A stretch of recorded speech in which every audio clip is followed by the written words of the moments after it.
Hello दोस्तों, आप सबका टू एकेडमी में स्वागत करते हैं। आज हम जानेंगे जीन पियाजे के संज्ञानात्मक विकास का सिद्धांत। ये शायद ही ऐसा कोई टीचर का एग्जाम हो जिसमें इनसे क्वेश्चन ना बनते हों। हर एक शिफ्ट में, हर एक एग्जाम में इनसे क्वेश्चन बनते ही हैं। क्यों? क्योंकि इन्होंने अपने बच्चों पर प्रयोग किया था। इनका मेन क्या मतलब है, इनका मेन सिद्धांत का क्या मतलब है, आप अच्छी तरह जानते होंगे। इनके सिद्धांत में ही लिखा है संज्ञानात्मक विकास का सिद्धांत। इसमें देखिए संज्ञान वर्ड छुपा हुआ है। संज्ञान का मतलब क्या होता है? किसी चीज के बारे में संज्ञान लेना यानी जानना। इसी के बारे में इन्होंने कैसे कैसे बच्चों का डेवलपमेंट होता है, वो जैसे जैसे उम्र में बढ़ते हैं और अपने समाज या बायोलॉजिकल कह सकते हैं, वो कैसे सीखते हैं, वही इन्होंने बताया है। इसके बारे में हम फुल डिटेल जानेंगे, बिल्कुल बेसिक लेवल से जानेंगे। और आपका आने वाला एग्जाम जो सी टेट है, इससे पेडोलॉजी भर भर के बनेगी। हर एक शिफ्ट में बनेगी, टेट हो या सुपर टेट हो, हर एक एग्जाम में जिन प्याजे से क्वेश्चन बनता होगा। आप यदि टीचर वैकेंसी की तैयारी कर रहे हैं या टीचर जॉब की तैयारी कर रहे हैं, तो इसके बारे में हम फुल डिटेल आज जानते हैं। देखिए जीन प्याजे जो है, सबसे पहले नंबर टेट में देखा जाए तो एक नंबर पे यही पूछ लेता है ये किस देश के निवासी थे। स्विस थे, स्विट्जरलैंड के वैज्ञानिक थे। तो जीन प्याजे थे जो स्विट्जरलैंड के वैज्ञानिक थे, और इन्होंने संज्ञानात्मक विकास का सिद्धांत दिया था। एग्जाम में कई बार पूछा है संज्ञानात्मक विकास का सिद्धांत किसने प्रतिपादित किया है, तो आप जीन पियाजे के साथ जाएंगे। या वो ऐसे क्वेश्चन पूछ लेगा कि जीन पियाजे ने किसका सिद्धांत दिया था ना, किस सिद्धांत का प्रतिपादन किया था, तो कोहलर का भी सिद्धांत दे देगा, थॉर्नडाइक का भी सिद्धांत दे देगा, या पावलोव का क्रिया प्रसूत का सिद्धांत दे देगा। तो उसमें से एक ऑप्शन आपको मिलेगा संज्ञानात्मक विकास का सिद्धांत। तो इस तरह आप ऑप्शन को चूज करेंगे। ये एक नंबर का क्वेश्चन न जाने कितनी बार आया होगा। ठीक। दूसरा है, इनके बारे में हम थ्योरी तो यहाँ से जानेंगे, संज्ञानात्मक विकास के बारे में कुछ छोटी छोटी इन्होंने बातें कही हैं, उसके बारे में समझ लेते हैं। देखिए जीन पियाजे को विकासनात्मक मनोविज्ञान का जनक माना जाता है। मतलब डेवलपमेंट, जिस बच्चों का डेवलपमेंट जो होता है धीरे धीरे कैसे प्रोसेस से होता है, उनका जनक माना जाता है। ठीक। और कुछ वर्ड होते हैं जो काम के हैं। अनुकूलन का मतलब समाज का वातावरण देखते हुए अपने खुद को ढालने के लिए अपने व्यवहार में परिवर्तन। एक बात आप सुने होंगे, जैसा देश वैसा भेष, ये बात आप सुने होंगे।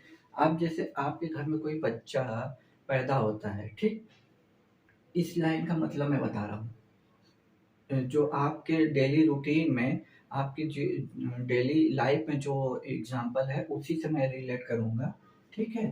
समाज का वातावरण को देखते हुए अपने खुद को ढालने के लिए, जैसे आपके घर में कोई बच्चा पैदा हुआ, तो आपके घर में जैसी बोली बोली जाती है, जैसा रहन सहन है, जैसे कपड़े पहनते, उसी को वो देखते हुए अपने आप को ढालता है। अब जैसे ये नहीं है कि आप इंडिया के रहने वाले हो, तो मान लीजिए आप यूपी में रहते हो, तो यूपी में हिंदी भोजपुरी जो भी बोली जाती हो, और वो दक्षिण भारत की लैंग्वेज सीख ले, ऐसा नहीं है। यदि आप बचपन से ही, जब से पैदा हुआ है, हिंदी में आपको बात करते हुए देखेगा, तो वो हिंदी ही बोलने पहले सीखेगा। आप जैसे विदेशों में, पहले इंग्लैंड में चले जाइए, वहाँ इंग्लिश में ही लोग जनरली बात करते हैं, तो वहाँ का बच्चा इंग्लिश ही पढ़ना सीखता है। तो यही बात इसमें सीखी गई है। अनुकूलन का मतलब जैसे जैसे उसका बायोलॉजिकल, जैसे अब कश्मीर में है तो वहाँ का रहन सहन अलग है। आप ईस्ट में चले जाइए, अरुणाचल प्रदेश, मेघालय में, तो वहाँ की लैंग्वेज या वहाँ के रहन सहन अलग है। और फिर दक्षिण भारत में चले जाइए तो अलग है। तो इसी को वो दिया गया है कि समाज का वातावरण, जैसा जिस एरिया में वो बच्चा, जिस भी एरिया में पैदा होगा, वहाँ का जो वातावरण रहेगा उसी को एडॉप्ट कर लेता है। ठीक। आई होप आपको अनुकूलन का मतलब समझ में आ गया हो। आत्मसातकरण, इसका क्या मतलब होता है? इसमें बच्चा अपने पूर्व ज्ञान की सहायता से नए ज्ञान का अर्जन करता है। जैसे किसी बच्चे को साइकिल चलाने आता है, और वो मोटरसाइकिल जब चलाने बैठता है, तो वो अपना जो ज्ञान है साइकिल चलाने का, जो पूर्व ज्ञान है, वो मोटरसाइकिल चलाने में यूज करता है। इस बात का मतलब समझ में आ गया होगा। जब आप साइकिल चलाना सीखते होंगे, ठीक, तो उससे जो ज्ञान आपको मिला है, अब मोटरसाइकिल चलाते वक़्त उस ज्ञान का यूज़ करेंगे, मतलब जो पूर्व में आपको साइकिल चलाते वक़्त ज्ञान मिला है, उसका आपने यूज़ किया। तो यही आत्म साक्षात्कार का मतलब होता है कि मतलब हम अपने पूरे ज्ञान को, नए ज्ञान को सीखने में उसको लगा लेते हैं। अब जैसे कि मान लीजिए कि कोई बच्चा है, साइकिल चलाना जानता है, अब जब बाइक चलाना सीखेगा वो, तो वो साइकिल चलाने का जो एक्सपीरियंस है, जो उसका पूर्व का ज्ञान है, उसको वो बाइक चलाने में यूज़ करेगा, ठीक? स्कीमा क्या होता है? ये वर्ड बहुत आता है, स्कीमा। स्कीमा से क्वेश्चन बहुत बनते हैं। इसमें बच्चा अनुभव के आधार पर जो ज्ञान अर्जित करता है और उसे संगठित करता है, स्टोर कर लेता है, उसी को स्कीमा कहते हैं। जैसे मान लीजिए आपने सीटेट का एग्जाम दिया, ठीक? पहले आपने सीटेट का एग्जाम पहले ऑफलाइन होता था, आपने ऑफलाइन दिया, ठीक?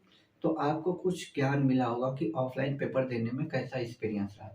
लेकिन जैसे ही पिछले साल की बात है, सीटेट ने ऑनलाइन कर दिया और इस साल भी ऑनलाइन है। तो जब ऑनलाइन आप बैठेंगे पेपर देने, तो आपको पिछला जो सीटेट का पेपर दिए होंगे, उसका एक्सपीरियंस होगा। उसको आपने कहीं न कहीं स्टोर अपने दिमाग में रखा होगा कि हाँ, मैंने इस टाइप के क्वेश्चन इस तरह किए, इस टाइप के क्वेश्चन इस टाइप के किए, और जो गलत क्वेश्चन हुआ होगा, तो आपने सीखा होगा कि इस क्वेश्चन को क्यों और कैसे गलत हुआ। तो इस बार वो गलती आप नहीं करेंगे, मतलब उस जो पूर्व ज्ञान को है, आपने स्टोर किया है। तो इसमें बच्चा जो है अनुभव, मतलब जो कोई काम करेंगे तभी तो अनुभव मिलेगा। मतलब फर्स्ट टाइम करेंगे तो अनुभव तो होता नहीं। अनुभव कब होता है? जब हम उसे सेकंड टाइम, थर्ड टाइम करते हैं, तो हमारा जो पहला एक्सपीरियंस होता है, उसी को तो अनुभव बोलते हैं। तो आधार पे जो ज्ञान अर्जित करता है, उसे ही संगठित करता है। मानसिक डेवलपमेंट, मानसिक सक्रिय यानी मेंटल ऑपरेशन। इसमें क्या है? बच्चा खुद किसी समस्या का समाधान करने के लिए स्वयं चिंतन करता है।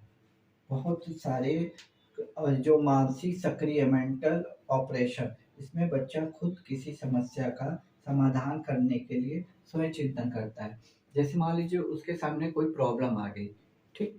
तो वो आपकी हेल्प ना लेके उसे खुद ही सॉल्व करने की कोशिश करता है। आप किसी चीज़ को उसको बता दीजिए एक बार, तो वो सारी चीज़ें एक-एक करके वो सीख लेता है। तो वो अपने उस ज्ञान को, इसमें बच्चा समाधान करने की कोशिश का चिंतन कर रहा है। जैसे मान लीजिए उसको आप एक क्वेश्चन दे दिया, जैसे स्कूल में होता है या आपकी क्लास में हुआ होगा, बच्चे को एक क्वेश्चन आपने दिया, तो वो आप कहते हैं कि पहले आप खुद सॉल्व करो। जैसे कि आप पहले बता चुके होते हैं, नया क्वेश्चन जब देते हैं तो कहते हैं खुद सॉल्व करो। तो बच्चा क्या है कि उससे ट्राई करता है, हो या ना हो ये तो बात की बात है, लेकिन वो उसे ट्राई करता है, ठीक है? तो यही बात इसमें बताई गई है।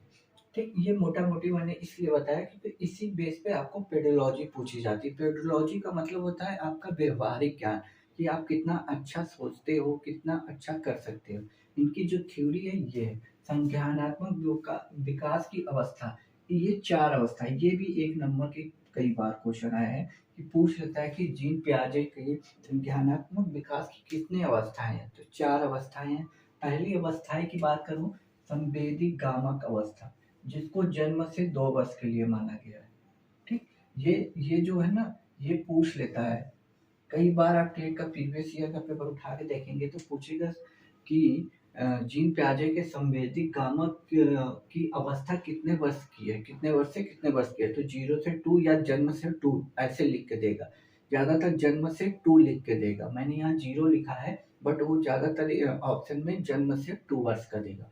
इसमें क्या होता है, इस अवस्था में बच्चा बच्चा किसी को देखकर, सुनकर जो ज्ञान प्राप्त करता है, वही। अच्छा, एक बात बताइए, 2 साल का बच्चा जब पैदा होता है तो आप गोद में उठाते होंगे तो उसका हाथ-पैर इधर-उधर, क्योंकि उसमें जान भी नहीं रहती, तो उसकी मालिश-वालिश होती है। तो उस समय बच्चा ना बोल पाता है, ना ही कुछ कर पाता है। तो वो कैसे समझता है? अपनी पलकें झपकाता है, आँखें या त्वचा या नाक, ऐसे ही ना। अब जैसे उसको भूख लगी है, तो वो क्या बोलेगा, मम्मी मुझे खाना दो? नहीं, वो रोने लगेगा। यही बात इसमें वो बताया गया है कि बच्चा देखकर, सुनकर ज्ञान, जिसमें 5 वो इंद्रियाँ होती हैं या ज्ञानेंद्रियाँ कह लीजिए, उसका यूज़ करके बच्चा हमसे तालमेल बैठाता है, कि बात करने का इशारा करता है। जैसे आप कोई बात करते हैं या बच्चे को ऐसे जो खिलाते हैं या उसका गाल पकड़ के करते हैं या फिर उसकी उँगली पकड़ते हैं, तो वो जो इशारे होते हैं ना ज्ञानेंद्रियाँ उनको समझने के लिए होता है। देखिए एक आँख होता है, दूसरा नाक होता है, तीसरा कान होता है, चौथा त्वचा होता है, एक जीभ भी होती है। ठीक, ये 5 चीज़ें होती हैं। दूसरा क्या आता है पूर्व संक्रियात्मक अवस्था, 2 से 7 वर्ष। इसमें 2 स्टेज में बाँटा गया है, 2 से 4 और 4 से 7। ठीक?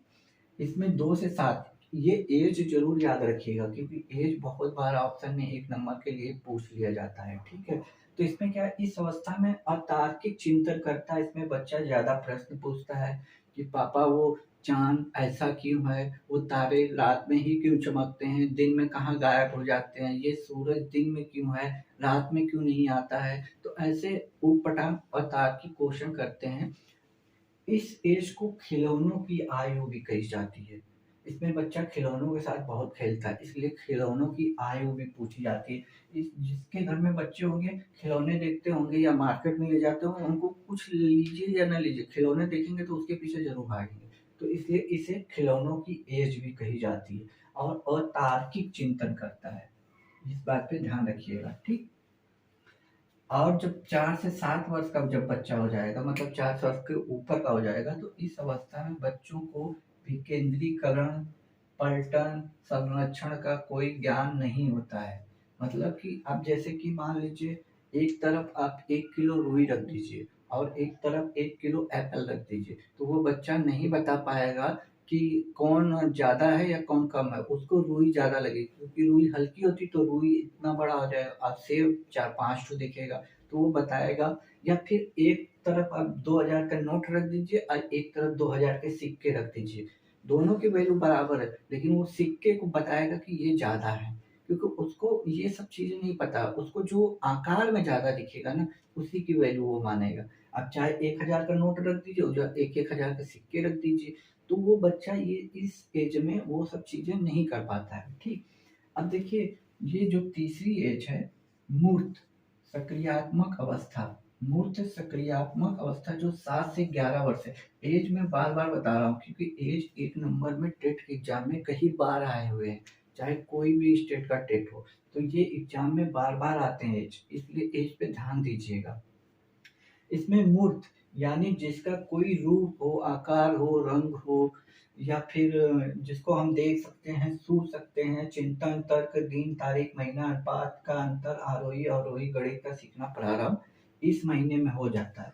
कहने का मतलब जैसे कि रुकिए अब इधर का मैं मिटा देता हूँ, तो थोड़ा-सा आप लोगों को समझ में आएगा। देखिए एक बात और, अपना नोट्स सबसे बेस्ट होता है। मैंने यहाँ एक-एक लाइन वही लिखी है जो एग्ज़ाम में आई हुई है।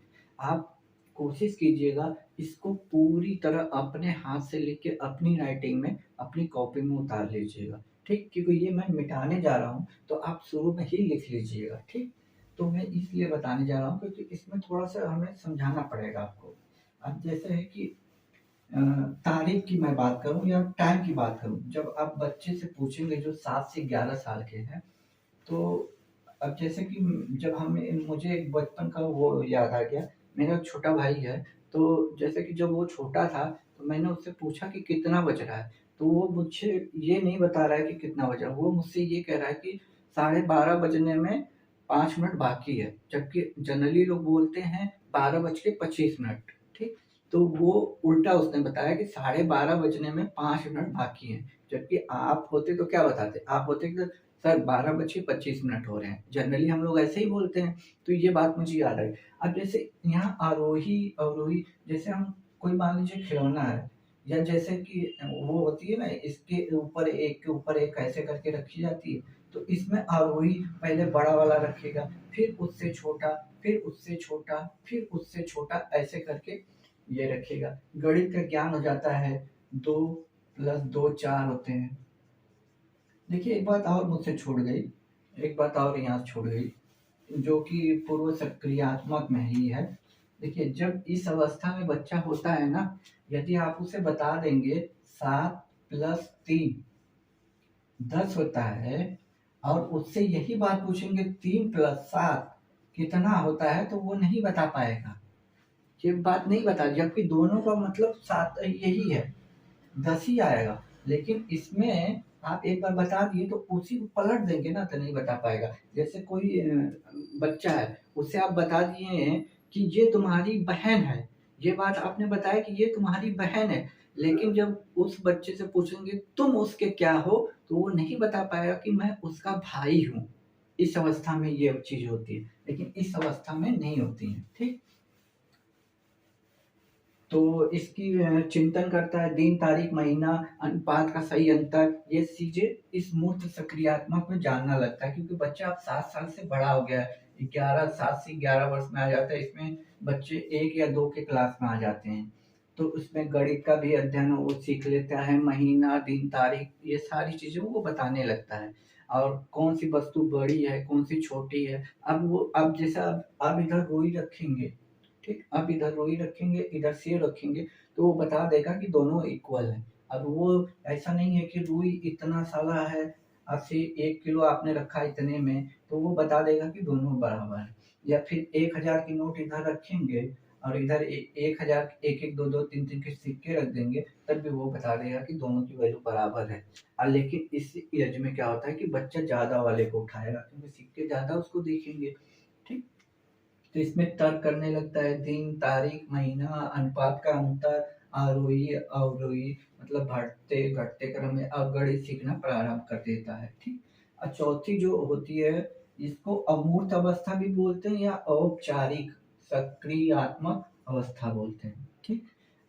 औपचारिक सक्रियात्मक अवस्था, क्योंकि इसकी एज जो होती है 11 से 15 वर्ष। इसकी एज सबकी याद रखिएगा, एज से एक क्वेश्चन ना जाने हर एक एग्जाम में एक बार आता है। इन चारों एजों में एक एज आपके हर एक एग्जाम में आया, चाहे संवेदी गामक का पूछ ले, या तो आपका पूर्व सक्रियात्मक का पूछ ले, या मूर्त सक्रियात्मक का पूछ ले, या अमूर्त सक्रियात्मक का पूछ ले।